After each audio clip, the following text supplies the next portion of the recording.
Welcome to the Jamesburg Presbyterian Church. Today is Tuesday, May the 4th, 2021. Today we're taking a look at the book of Jonah, chapter 3, and we're going to go through that chapter. Let me start by saying when we are dealing with the Word of God, we take it very seriously, and I certainly do take the Word of God very seriously, but at the same time, I believe that God has an incredible sense of humor. And I believe that the chapter that we're looking at today is hysterical. And if you aren't laughing with me on this chapter when we get to the funny parts, then maybe check your pulse. You might need something. Okay, so anyway, the chapter starts with the first four. It's broken up into two parts. The first four verses, again, bring us back to numerous places previous to this chapter. And we get the same command: arise, go, and cry, or proclaim. Arise, go, and proclaim. Now, the New International Version does a disservice to us here. They translate that first verse as saying, "Then the word of the Lord came to Jonah a second time, go to the great city of Nineveh and proclaim to it the message I give you." Actually, what the wording should be is get up, that's arise, go to Nineveh, go, and proclaim to it the message that I tell you. Actually, I like the Hebrew for the latter part of that, and that is, call to her the calling I am wording. Call to Nineveh the calling I am wording. Now, why do I like that better? I'm glad you asked. Because the word wording in this phrase brings us back to chapter 1, verse 1, where the word of the Lord came to Jonah. And then chapter 3, verse 1, the word of the Lord came to Jonah. So it just ties that together and plays off of that formula. The word of the Lord, call out to Nineveh the call that I am wording to you. So again, the three imperatives that we've seen in chapter 1 and in chapter 2, now again in chapter 3, arise, go, and call. Call out the calling of the wording I am giving to you. This repetitive, what we've seen is that Jonah has gone down. This time he needs to go out.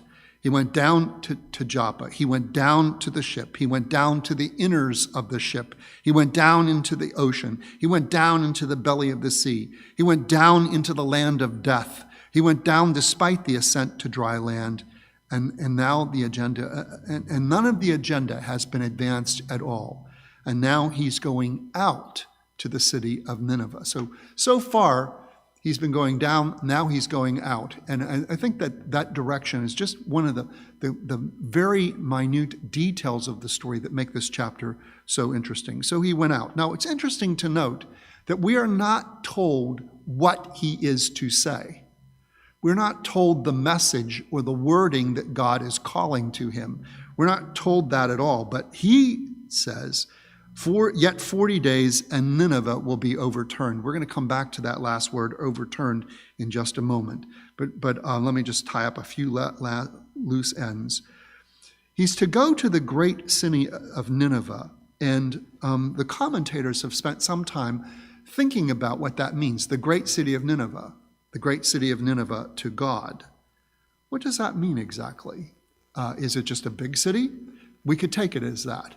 Or is it, and this is a polemic about loving our enemies. The whole book is a polemic about loving our enemies. Can God love our enemies? Can God love the people that we find to be unlovable? And the answer we're going to find out in the end of the book is yes.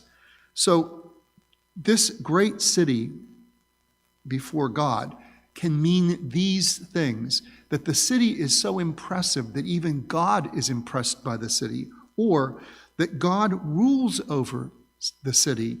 This city is great to God. God is part of the city, even though the people may not know that. Or it suggests perhaps divine favor. Can a city become great without God favoring that city? And finally, it suggests that can God be in the city of Nineveh when the city is great for God. The question becomes great in God. What's that word in between? Great for God, great because of God, great before, great to God, great for God, great before God. It's one of those words, and that word is so ambiguous that it allows for all of those different interpretations. The walk becomes 3 days. We find out that the city is large. It's a 3-day walk. Jonah previously was in the well for 3 days and 3 nights. It took that long for Jonah to get from where he was thrown overboard to where he ends up on dry land. Now it's a 3-day walk. So it's quite a distance. And this goes with telling us that the population demographic of that city was about 120 people who, we are told, do not know their right hand from their left. It means that they do not have all the knowledge that they need to have. And so Jonah proclaims the message, yet 40 days and Nineveh will be overturned. Overturned. Again, the word is controversial. First of all, we're never told that this is the message that Jonah is told to give. And is it within 40 days or at the end of 40 days? We're not told that either. 40 days and Nineveh will be overturned. Or the word can also mean overthrown. The word can imply being overthrown from within or overturned from within.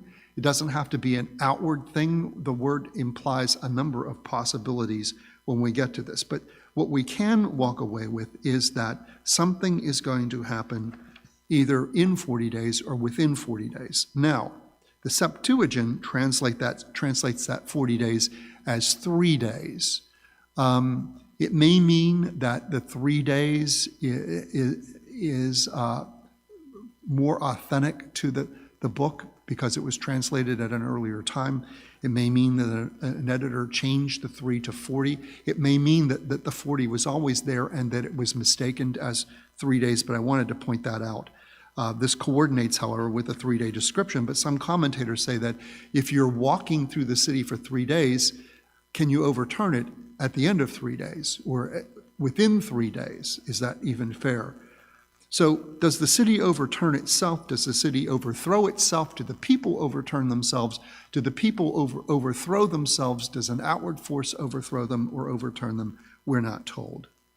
All right. The rest of chapter 3 is very important because once again, we're going to see a similar behavior on the part of the people of Nineveh to the sailors on that ship. The first thing we find in chapter 3, verse 5, the Ninevites believed God. Wait. It's Jonah that's proclaiming. We're told he's only proclaiming in 40 days the city will be overturned. Is there more that he's saying that the writer is not telling us? How is this attributed to God? But anyway, they believe God. They declare a fast, and all of them put on sackcloth from the greatest to the last. These are the people of Nineveh, the everyday person. What happens is word gets to the king about what they are doing. And so the king declares that every beast, first of all, before he declares something, he gets up from his throne. He takes off his royal robes. He puts on sackcloth and sits in a pile of ashes. There's a sense in which the people have overturned themselves, which is the prophecy, and there's a sense in which the king has overturned himself. He went from the dignity and majesty of being a king in royal robes to wearing sackcloth and sitting in a pile of ashes. And then he issues a decree. And he says, and I want to read this to you, do not let any man or beast, herd or flock taste anything. Do not let them eat or drink. But let every man and beast be covered with sackcloth. Let everyone call urgently on God. Let them give up their evil ways and their violence. Who knows, God may yet relent, and with compassion turn from his fiery anger so that we will not perish. It's the Bible. We just read it. It's serious stuff. Okay, if you're taking that seriously, check your pulse. Here's what the king has said. Take off your clothes. Put on sackcloth. Fast. Do not drink anything. Put sackcloth on all of your animals. Put sackcloth on your flock of sheep, all 25 of them. Put sackcloth on your dog and cat. Go out and catch that bunny rabbit and groundhog that's been in your yard eating the grass, eating the flowers and your tomato plants, and put sackcloth on them. Everything is to be wearing sackcloth. Now, where did they get all this sackcloth? Is there a Walmart in Nineveh that just happened to have a whole ton of sackcloth come in? Do they have online buying? I mean, I would have loved to have owned stock in sackcloth back then. The Acme Sackcloth Company must be going crazy trying to fulfill the orders, and you need to do this immediately. Immediately, everybody's got to fulfill what the king is saying. All right, so your wife calls you to dinner. I can't come yet. I've got 2 more donkeys to put sackcloth on. It's a funny scene. This is hysterical. This is really a chuckle for us. This is God saying it's okay to laugh and have fun with the Word of God because some of it is funny. It's meant for your enjoyment. It's meant to give you joy. So everybody is putting on sackcloth. Everybody. And the people of Nineveh have a belief that if they do this, if they fast, if they pray, if they do the ritual of sackcloth and sitting in ashes, that God may relent from the punishment that God has planned for Nineveh. This is a city that is, we have been told, it's a Gentile city. It's not a Jewish city, and yet they are looking to the God of Israel because of Jonah's sermon. Jonah has to be the most successful preacher on the planet Earth of all times because what he said to them got everybody to change. There is a Hebrew word in here. The word is sub. Transliterated in its spelling, it's S-U-B, sub. And what it means is to turn. Usually what we're doing is we're turning from something to something. And the word sub in this case is that they're turning from their ways and turning to God. We always turn from something but to something, and the turn is to God. So it's a rather dramatic kind of change. It's not just letting go of what you're doing and doing something different. It's actually turning away from what you're doing to do that something different. And then we find in that last verse that royal expression of hope. If we sub, if we turn from what we're doing and turn to God, maybe God will relent. So here we end in chapter 3. Chapter 4 is next week.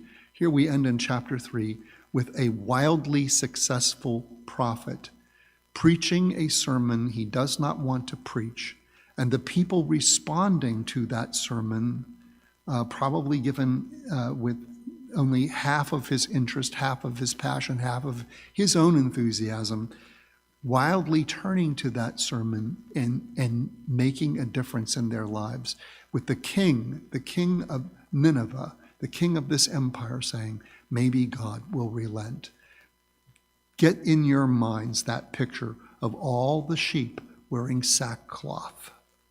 Maybe one of them had a little sackcloth bow tie. I don't know, but it could be true.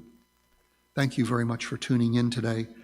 Thank you, YouTube people, for tuning in today. I hope you will tune in tomorrow for our devotional. I always try to have something really interesting for you, and tomorrow will be no exception. So next week, we'll be taking a look at the final chapter of the book of Jonah, and I'll be thinking about something new for us following that chapter. See you soon. Stay well. Stay safe. Bye now.